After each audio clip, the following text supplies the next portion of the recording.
Indah Permatasari berani bongkar wajah anak dengan syarat dibayar 1 miliar. Anak dari pasangan aktris Indah Permatasari dan pelawak Arie Kriting hingga saat ini belum ditunjukkan ke publik.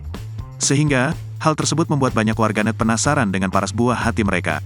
Sebelumnya, Indah Permatasari mengaku alasannya memilih tak menunjukkan wajah sang anak karena alasan pribadi.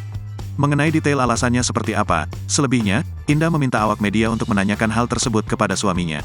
"Aku nggak tahu, coba tanya Bang Arie," ungkap Indah dikutip dari YouTube Intens Investigasi, Rabu, tanggal 1 November tahun 2023. Namun, dari berita yang beredar, Indah mengatakan mau membongkar wajah anaknya jika ada iklan dengan bayaran 1 miliar.